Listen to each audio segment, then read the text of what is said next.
Olá, está no ar mais um Direito Sem Fronteiras. Hoje vamos falar dos direitos das mulheres.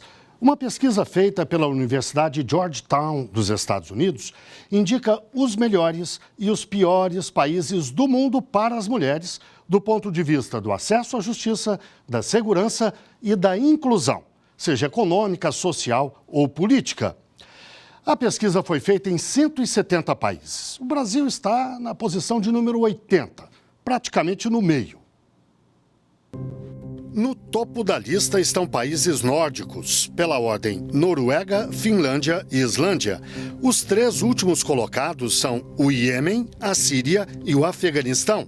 Em lugares assim, elas têm de obedecer aos maridos, de vestir roupas como estas, não podem trabalhar, muito menos se manifestar. Como estas adolescentes do Irã, no Dia das Mulheres, elas se atreveram a vestir uma roupinha descontraída, a dançar uma música ocidental, gravaram tudo e postaram o vídeo no Instagram. Foram detidas pela polícia, ameaçadas e tiveram de pedir desculpas publicamente. E a história recente do Irã ainda é marcada pelo caso da jovem Mahsa Amini, espancada e morta pela polícia porque não estava vestida conforme as regras dos homens. Os protestos femininos contra o assassinato foram violentamente reprimidos pelo governo. No Quênia, os casos de assédio e de abuso sexual se tornaram um escândalo de alcance mundial. A ONU denuncia que milhares de mulheres só conseguem trabalho se aceitarem fazer sexo com os empregadores. E a rica e liberal Dinamarca, apesar de estar nas melhores posições do ranking da Universidade Georgetown, tem algumas histórias ruins que ficaram meio escondidas por 50 anos. Agora, o país foi obrigado a reconhecer um crime que cometeu contra metade da população feminina da Groenlândia por volta de 1970. Meninas e mulheres em idade fértil foram obrigadas a sofrer um implante de DIU, em muitos casos, aos 13 anos, quando sequer tinham ideia do que estava acontecendo. Nos Estados Unidos, neste mês, muitas mulheres se vestiram com o figurino da série O Conto da Aia para exigir o controle sobre o próprio corpo, pelo direito, por exemplo, de interromper uma gravidez se precisarem ou se quiserem. Mulheres israelenses seguiram o mesmo caminho. É a mesma demanda de mulheres portuguesas nas ruas de Lisboa e do Porto, e de mulheres brasileiras de todas as regiões. E para falar deste assunto, vamos conversar online com Luciana Diniz, doutora em Direito Internacional, e também com Leisa Domingues, mestre em Direito das Relações Internacionais e chefe da Assessoria Internacional da Procuradoria Federal dos Direitos do Cidadão. Eu quero começar com uma pergunta para a Luciana. Luciana, eu na sua apresentação não disse algo importante. Você é também professora universitária em cursos de mestrado, de doutorado, se não me engano, e trata desses temas todos. Que avaliação você faz da pesquisa que nós apresentamos aqui, lá da Universidade de Georgetown, em Washington, nos Estados Unidos? É claro, uma pesquisa como essa sempre avalia questões, digamos, subjetivas, às vezes pode eventualmente cometer um ou outro erro, mas no geral os números parecem acertados. Você concorda com isso ou não? Tudo bem, muito obrigada, primeiramente pela apresentação e pelo convite. Sim, eu concordo. A Universidade de Georgetown é uma universidade respeitada mundialmente, uma universidade que eu, inclusive, tenho pessoalmente o prazer de conhecer, já estive lá por uma oportunidade. E, na verdade, acredito que a pesquisa, sim, transpareça de forma objetiva os dados da realidade. E, nesse sentido, tanto a preponderância dos países nórdicos como a situação brasileira, que está aí mais ou menos, né, a metade desse ranking feito pela universidade, de fato, podem vir a representar a realidade da eficiência e eficácia dos direitos das mulheres na prática, dentro da vida social, né, no mundo dos fatos e no nosso dia a dia, no cotidiano das nações e das mulheres que vivem em diversos estados da sociedade internacional. Leisa, a pesquisa aponta que os piores países, ou os países em pior situação, são países quase todos muçulmanos. Isso seria o olhar ocidental um pouco contaminado por alguma prevenção, por alguma coisa do gênero, ou é assim mesmo? O mundo muçulmano no trato com as mulheres é um problema sério? Bom, obrigada pelo convite. E, de fato, a pesquisa, quando ela mostra que no ranking a gente encontra os países nórdicos na garantia desses direitos e que os países em que as mulheres não têm esses direitos em plena garantia, no sentido de muitos deles ainda não poder votar, não poder dirigir, não ter os seus direitos à autonomia do corpo de modo plenamente garantidos, como, por exemplo, na questão dos países muçulmanos, mostra que, na verdade, a questão está muito influenciada pela representatividade política das mulheres. Então, os países nórdicos são aqueles que têm a maior taxa de participação das mulheres no mercado.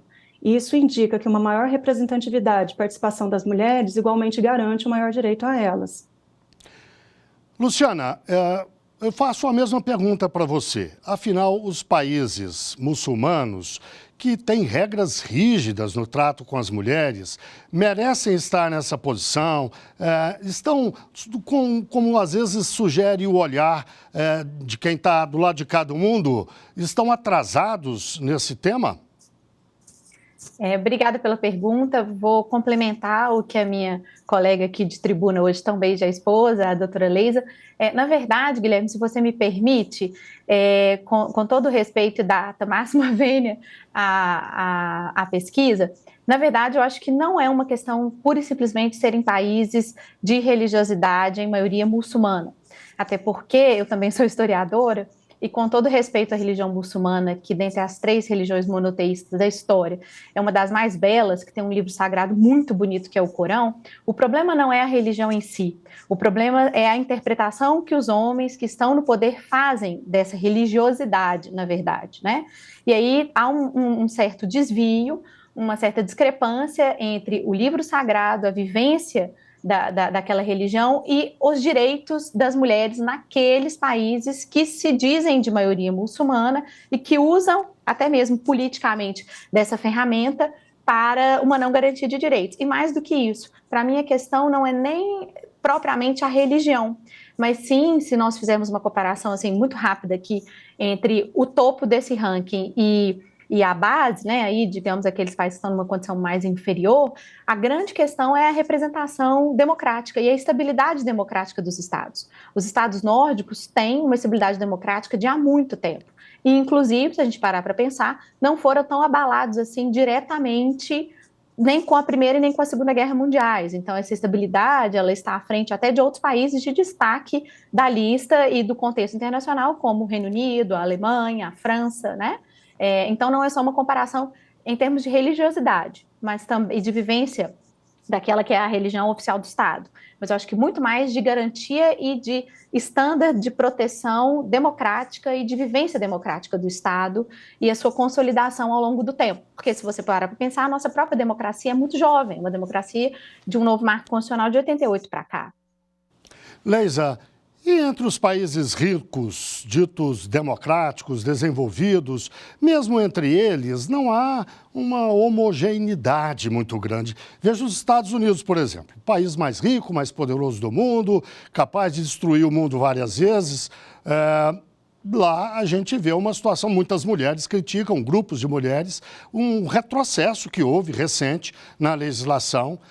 O direito do controle do próprio corpo pelas mulheres sofreu um abalo com uma mudança de jurisprudência, com uma mudança de entendimento da Suprema Corte no que diz respeito ao aborto. Como é que você avalia esse desenrolar das coisas nos Estados Unidos? Bom, obrigada pela pergunta. A questão do aborto é uma questão muito controversa em diversos países, né? Embora muitos já tenham permitido e convencionado no sentido de que o aborto, em caso de gravidez, uma formação do feto resultante de estupro, são casos excepcionais que devem ser garantidos. Mas existem, por certo, estados que proíbem completamente o aborto, né? Como, por exemplo, o Suriname, aqui na região da Sul-América.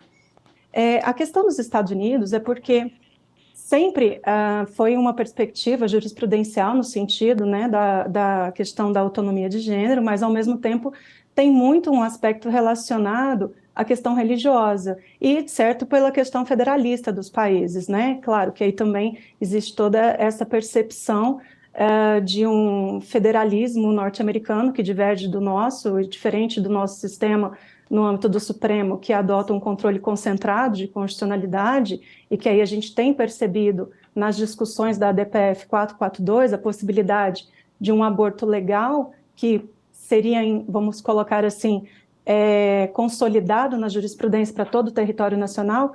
Nos Estados Unidos, não. A gente tem a perspectiva da Suprema Corte, mas o que a gente percebe, sobretudo na discussão do aborto, é que as questões relacionadas à escolha do corpo, ela é muito mais frustrante em países em desenvolvimento, onde abortos clandestinos são recorrentemente realizados, e a OMS ela já até fez uma pesquisa no sentido de que mais de 25 milhões de procedimentos clandestinos e inseguros são feitos ao redor do mundo. Então, quando se discute uma questão de aborto legal, se discute sobretudo a questão da saúde da mulher. E eu acho que isso é imprescindível, que a gente traga à tona para uma discussão, não só nos Estados Unidos, mas sobretudo aqui no Brasil, onde ainda está essa matéria sendo tratada no âmbito do Supremo. Luciana, como é que você avalia essa questão no Brasil? Ela aqui sofre muitas restrições, não só de setores religiosos, mas setores conservadores de uma forma geral, que enxergam nisso ou um crime ou um pecado, quase nunca tratado como deveria ser, como bem lembrou a Leisa, uma questão de saúde pública. Como é que você avalia a evolução dessa discussão no Brasil? Ela é muito travada, não? Sim, creio que sim. Na verdade, eu acho que o senhor muito bem expôs agora uma questão de pecado ou de crime, né? Na verdade, o aborto no Brasil, ele muito tem a ver com a dimensão que nós damos de criminalização da conduta. E em outro grande espaço mais amplo de percepção, e que isso não é tão suscetível de ser analisado pela população em geral, que é a questão de dois enfrentamentos em tese de liberdades distintas. A liberdade da mulher sobre o seu próprio corpo, sobre a sua própria vida, suas opções e escolhas em determinados momentos da sua existência, das mulheres em geral, e a questão da vida de um terceiro, que seria aí o nascituro. Então, a gente tem uma discussão jurídica que perpassa tanto a questão da saúde, como a questão da liberdade, como a questão da vida. A Leisa muito bem lembrou, as audiências públicas já foram realizadas, até sob a condução das ministras Rosa Weber e Carmen Lúcia, há algum tempo atrás, até antes mesmo da pandemia, foram discussões muito interessantes. O Supremo, de uma forma extremamente democrática, ouviu todos os setores da sociedade civil brasileira que quiseram se manifestar. Ainda está pendente de decisão, mas já se manifestou o Supremo em outro momento, de uma forma muito técnica, na DPF 54, que é aquela que discutiu a questão da interrupção da gestação de feto anencefalo. Perceba que aí, até a própria nomenclatura, ela faz muita diferença, porque não é o aborto enquanto uma conduta que, a priori, ela é tanto crime como pecado. Lembrando que nós estamos num país de tradição eminentemente cristã, né? E uma cristandade ainda muito mais, em maioria, católica apostólica romana. Então, nesse sentido, uma proibição de quase que de lesa-fé, de lesa-humanidade, da questão do aborto. Muito tradicional, muito conservadora, que, a meu ver, não sei se representa a grande pauta do tempo presente, da liberdade e da vida. Naquela DPF, o Supremo foi, a 54, que eu faço referência, o Supremo foi muito de vanguarda e muito técnico, usando inclusive questões relativas a preceitos médicos, votos belíssimos na época do ministro Aires de Brito, que fizeram uma jurisprudência muito feliz da corte. Então, aguardemos o resultado, mas eu acredito que a questão é muito mais sobre a liberdade, a saúde, e aí sim, nesse sentido da saúde pública em geral, do que propriamente uma questão só de crime e de eventual pecado. Leisa, eu até imagino, mas gostaria de ouvir de uma mulher, evidentemente. Quando as mulheres dizem, falam em controle do próprio corpo, elas estão falando não exclusivamente do direito de interromper uma gravidez, é muito mais do que isso. O que é exatamente controle do próprio corpo? Mas eu vou pedir que você responda depois do intervalo. O Direito Sem Fronteiras faz, portanto, uma breve pausa e volta já já.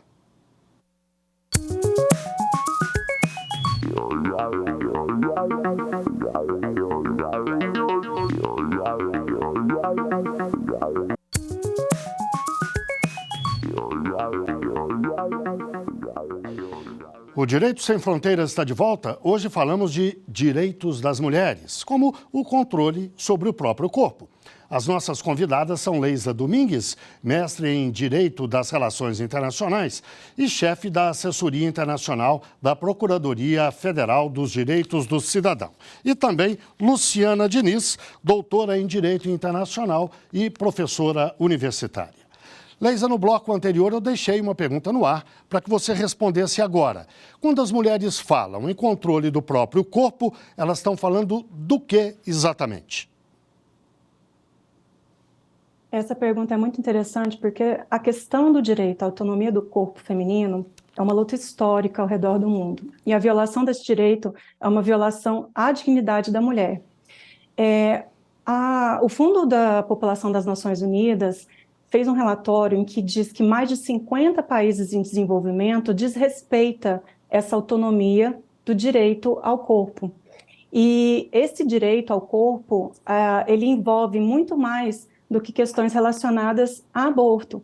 São questões também relacionadas ao uso de contraceptivos, a busca por uma assistência médica imediata, plena e eficaz em determinados contextos, e mesmo sobre questões de como decidir ter relações com seu parceiro. Existem legislações em países que sequer permitem a mulher opinar nesses termos. Então, a educação também sobre a sexualidade, ela é fundamental nesse aspecto e é impensável em diversos países. Por isso que eu acho que o direito à autonomia do corpo feminino, e que vem sendo constantemente ao longo da história desprezado, é um reflexo da história dessa discriminação de gênero das mulheres. Luciana, quando a gente fala de controle sobre o próprio corpo, a gente fala de uma coisa importante, mas parece até que a gente está se esquecendo de outras ainda, não sei, tão terríveis, como, por exemplo, a questão da violência contra a mulher, né? De feminicídio, de espancamentos, de toda essa realidade que não é como, às vezes, a gente pensa do outro lado do mundo, em países muçulmanos. Só. No Brasil, as estatísticas são aterrorizantes, né? A cada meia hora, se não me engano, há um estupro no Brasil. É um negócio completamente maluco. Qual é a situação exata? Como é que as mulheres enxergam a questão da violência no Brasil? Na verdade, Guilherme, se o senhor me permite, só complementando o que a Leisa disse há pouco, já que a gente vai falar de violência, eu acho que a questão do direito da mulher sobre o seu próprio corpo, sua liberdade, sua autonomia sobre o seu próprio corpo, tem muito a ver também com um lado afetivo e amoroso que a mulher tem, como o maternar, o amamentar, a gestação, que são coisas também muito interessantes e positivas de serem ditas, que só há pouco tempo começam a ser debatidas na maioria dos estados, tanto em desenvolvimento como no próprio Brasil. E mais do que isso, se a gente tem do lado essa questão do corpo em relação a uma situação que, a priori, ela é de amor, a gente tem esse corpo que ele é violado, não só nas questões de violência doméstica familiar contra a mulher, mas nas questões de violências inúmeras contra as mulheres. Aí eu queria chamar a atenção para esse plural, porque a gente está falando de mulheres hoje no sentido mais amplo possível, incluindo aí nesse conceito toda a questão da comunidade LGBTQI+. Então, as mulheres trans, travestis, transgêneros, transexuais, enfim, toda uma nomenclatura que abarca nesse acolhimento todas as mulheres. E nesse sentido, a violência não é só essa violência que chega nas estatísticas de uma forma absurda, mas uma violência que muitas vezes ela nem chega a sequer ser colocada, e talvez esses números pudessem até ser piores, quando a gente pensa que essa mulher ela é tão discriminada que ela não tem coragem, por exemplo, de fazer uma coisa básica, que é um boletim de ocorrência, que é ir a um IML ser consultada, porque o seu corpo vai ser tocado novamente. E aí a gente tem que incluir também as crianças mulheres, as meninas, as adolescentes e as jovens, que também são vítimas de estupro de vulnerável, importunação sexual e outras tantas condutas que são criminalizadas pela nossa legislação penal. Eu trabalho cotidianamente, fora esse meu ofício, no Tribunal de Justiça aqui de Minas Gerais, em Câmara Criminal, e eu sei muito bem, de dentro, digamos assim, do gabinete, o quanto a gente teve essa estatística também muito piorada pela pandemia, onde tudo ficou preso durante 1 ano e meio, no mínimo, às 4 paredes, dentro das casas, das famílias, dos locais de trabalho, e a gente tem que pensar também, nesse local de trabalho, o assédio sexual, o assédio moral contra a mulher. A Leisa está em uma condição de chefia, em um cargo público federal, e como isso às vezes, complicado. Então, a violência é no sentido mais, infelizmente, amplo da palavra, e para todas as mulheres, meninas, jovens, adolescentes, chefes, mães, nesse sentido é uma luta constante. E é um movimento que a gente vê que sem volta, né? As mulheres estão cada vez mais tendo essa coragem, tendo esse espaço e falando, né? E não só falando, mas querendo a eficácia e a eficiência dos direitos que elas já têm respeitados. Porque se a gente parar para pensar, o Brasil tem inúmeras normas jurídicas que compõem o nosso ordenamento para proteger a mulher, e a grande maioria dos tratados que o Brasil já assinou e ratificou no âmbito internacional já foram devidamente, né, por serem ratificados, incorporados ao nosso ordenamento, seja no sistema universal, no sistema regional de proteção dos direitos humanos, e, em tese, nós estamos protegidas no plano interno e no plano internacional. Então, no caso, as mulheres brasileiras, que estão sob a jurisdição do Estado brasileiro. Então, a questão é muito mais cultural, de eficácia, de luta por esses direitos de todas essas mulheres e meninas. Leisa, foi ótimo a Luciana falar dessa questão dos tratados internacionais. Essa abordagem, para nós, do Direito Sem Fronteiras, é muito importante. O direito internacional se dedica, de alguma forma, às questões das mulheres. A Organização Mundial da Saúde, por exemplo, tem alguma atitude, alguma determinação, alguma interferência nas políticas dos países, porque cada país, como bem lembrou a Luciana, tem a sua legislação, tem jurisdição própria. Enfim, como é que o direito internacional se coloca nessa questão? Essa é uma ótima pergunta, porque a minha dissertação foi justamente na questão atinente ao direito internacional de direitos humanos. E é interessante a gente analisar o sistema internacional, porque até hoje ele ainda é baseado num aspecto clássico de soberania e voluntariedade. Mas esses dois preceitos, na contemporaneidade, eles não podem ser olhados sob a mesma perspectiva de quando foram criados. Até mesmo na época que Jean Bodin criou o sentido de soberania, já havia uma limitação relacionada ao direito natural. E ao longo de constantes lutas por direitos, a salvaguarda, né, não só dos direitos das mulheres, mas de outras populações vulneráveis, foram convencionadas em tratados, hoje estabelecidos no âmbito dos sistemas regionais e de um sistema global, perante a Organização das Nações Unidas.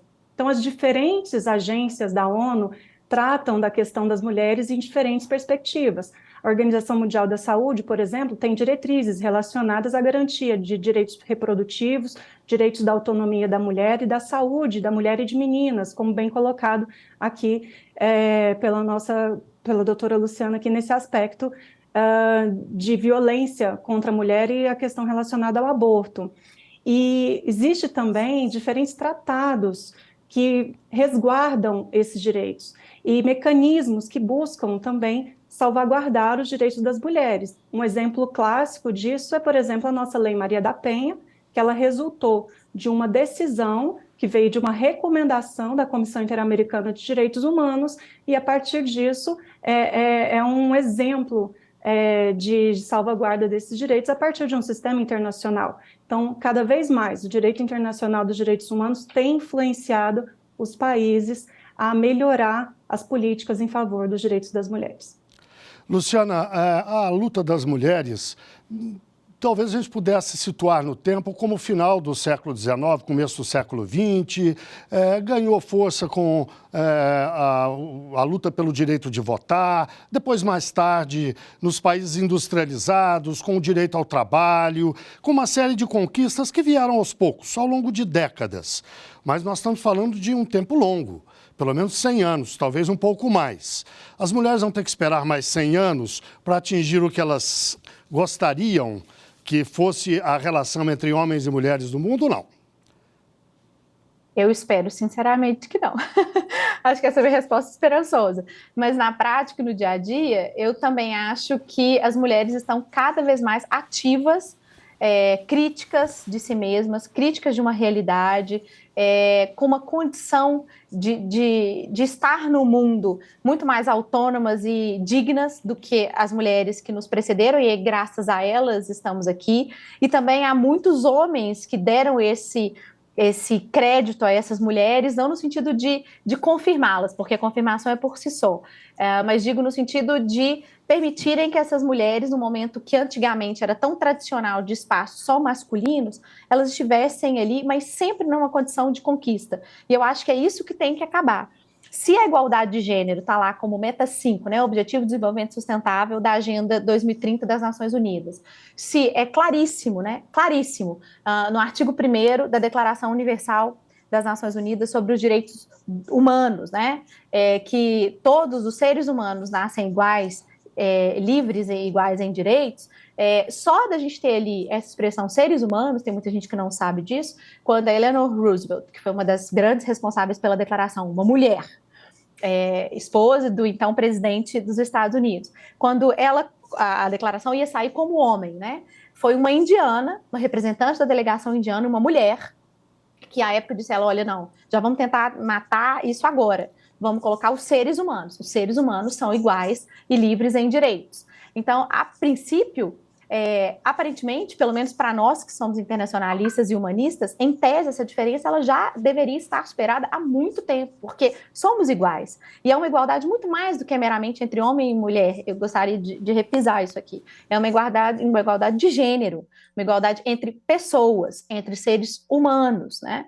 Não é só meramente uma questão jurídica de nomenclatura, é uma questão muito além disso. Então, eu espero que isso não demore mais 100 ou um pouco mais de um século e meio para ser consolidado. E a luta é constante e devemos isso a grandes mulheres e também, de certo modo, a alguns homens. Leisa e Luciana, muitíssimo obrigado. Eu sei que vocês gostariam de dizer muito mais, eu gostaria de ouvir muito mais, mas o nosso programa de hoje chegou ao fim. Eu quero agradecer a participação da Leisa Domingues, mestre em Direito das Relações Internacionais, chefe da Assessoria Internacional da Procuradoria Federal dos Direitos do Cidadão, e também a Luciana Diniz, professora universitária e doutora em Direito Internacional. E muito obrigado também, claro, a você que nos acompanhou até agora. Não deixe de seguir a nossa programação no site da TV Justiça e também no nosso canal no YouTube. Até o próximo programa.